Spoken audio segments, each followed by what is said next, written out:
आज का हमारा टॉपिक है generic class with multiple parameter. सबसे पहले जेनरिक क्लास की बात करते हैं तो हम ये कहते हैं कि इसे रैपर क्लास के लिए यूज़ किया जाता है। रैपर क्लास की अगर हम बात करते हैं तो integer, float, double, character, string की बात करते हैं। प्रिमिटिव डेटा की टाइप की यहाँ पे बात नहीं करते हैं। अच्छा, फिर इसके बाद से दूसरा पॉइंट क्या कहता है जेनरिक क्लास के लिए। जेनरिक क्लास की बात करते हैं तो हम क्या कहते हैं कि हम किसी पर्टिकुलर डेटा टाइप के लिए एक क्लास को ना यूज़ करके हम डिफरेंट डेटा टाइप के लिए हम एक क्लास को यूज़ कर सकते हैं। जैसे मान लेते हैं कि हम एक क्लास को डेटा टाइप स्ट्रिंग और इंटीजर दोनों के लिए यूज़ कर रहे हैं तो उसे हम जेनरिक क्लास का नाम देंगे। और जेनरिक मेथड क्या होते थे, उसी तरीके से जेनरिक मेथड भी होते थे कि एक मेथड को हम क्या करते थे कि एक मेथड को में एक वेरिएबल डेटा टाइप का पास कराते थे।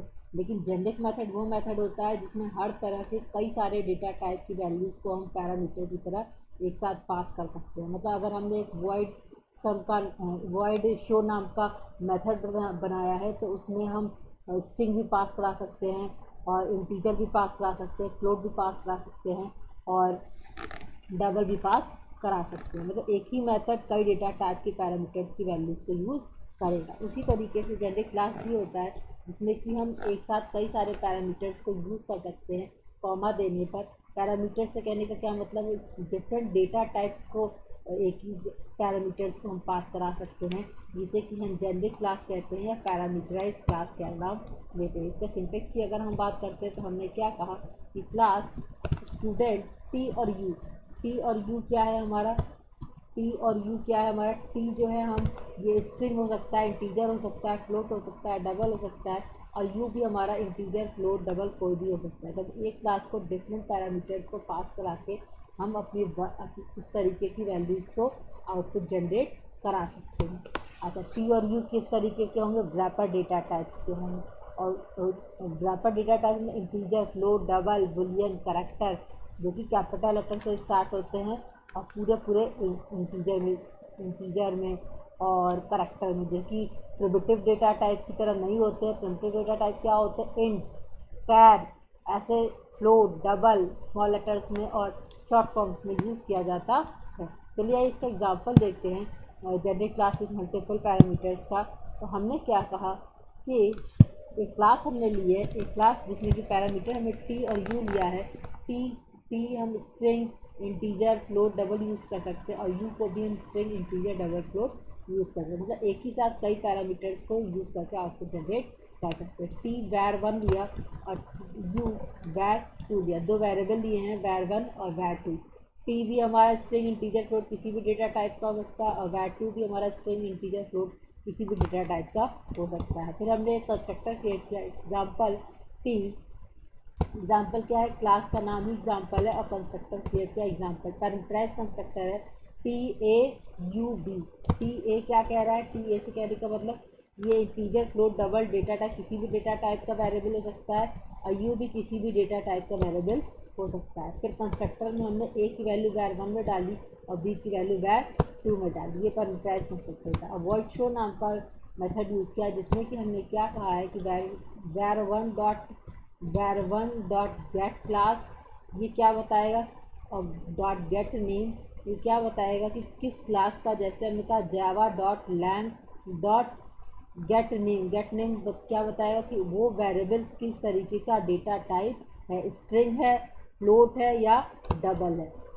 फिर हमने क्या लिखा कि var2 गेट क्लास मतलब जावा डॉट लैंग्वेज क्लास का dot lang get name variable 2 किस डेटा टाइप का बिलोंग करता है। फिर हमने क्या कहा public T get var1, T हमारा स्ट्रिंग, फ्लोट, रिटर्न टाइप कोई भी डेटा टाइप का हो सकता है रिटर्न, तो गेट var1 और ये क्या कर रहा है, रिटर्न करा रहा है var1 की वैल्यू को। फिर public you get var2, you भी हमारा स्ट्रिंग, फ्लोट, डबल किसी भी डेटा टाइप का हो सकता है, रिटर्न करा रहा है var2 को। चलिए आइए अब पब्लिक स्टैटिक वॉइड में आ जाते हैं। हमने क्या कहा, पब्लिक स्टैटिक वॉइड में हमने ऑब्जेक्ट क्रिएट करना है। क्लास हमारी क्या थी, एग्जाम्पल थी। क्लास का नाम क्या था, एग्जाम्पल था। एग्जाम्पल का ऑब्जेक्ट क्रिएट करेंगे और टी और यू में हम डेटा टाइप पास कराएंगे। तो हमने लिखा एग्जाम्पल इंटीजर और स्ट्रिंग। फिर ऑब्जेक्ट क्रिएट किया obj1 equal to new example integer comma string. जैसे ही हमने पैरामीटराइज कंस्ट्रक्टर क्रिएट किया था तो 101 comma Tina Singh parameterise constructor automatic call हुआ। फिर हमने क्या था obj1 dot show. obj1 dot show क्या बता रहा था, get class name dot get name. तो किस तरीके का var1 है, var1 किस तरीके का है, var1 हमारा इंटीजर डेटा टाइप का है और शो हमारा, और var2 किस टाइप का है, var2 हमारा, ये दोनों पॉइंट var1 और var2 इंटीजर टाइप का var1 और var2 स्ट्रिंग टाइप का है। फिर हमने क्या लिखा, तो system dot out println obj1 value dot obj1 dot gate var1। obj1 dot gate var1 क्या करेगा, रिटर्न कराएगा var1 की वैल्यू को। रिटर्न var1 में क्या है 101 स्टोर है इंटीजर वैल्यू। फिर हमने लिखा obj1 डॉट गेट var2 में क्या है, ये रिटर्न कराएगा var2 को। तो इसमें क्या है, var2 में स्ट्रिंग डेटा टाइप है, तो स्ट्रिंग डेटा टाइप ले लिया।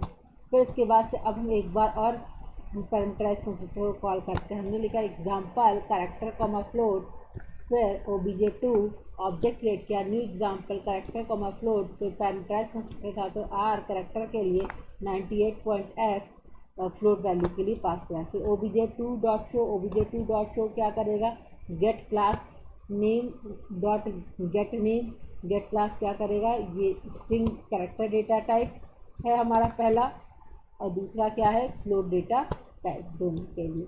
फिर सिस्टम डॉट आउट प्रिंटलन से obj2 डॉट गेट var1, तो var1 को रिटर्न कराएगा। var1 में क्या है, r है, var1 में हमारा r है, और obj2 डॉट गेट var2 इसमें क्या है हमारा 90.8f है, जो कि क्या कराएगा 90.8f को फ्लोट वैल्यू को रिटर्न कराएगा। चलिए आइए इसको रन करा के देखते हैं किस तरीके की वैल्यू इसको रिटर्न करेगा। हमने क्या कहा, cmd cd डेस्कटॉप जावा सी एग्जाम्पल डॉट जावा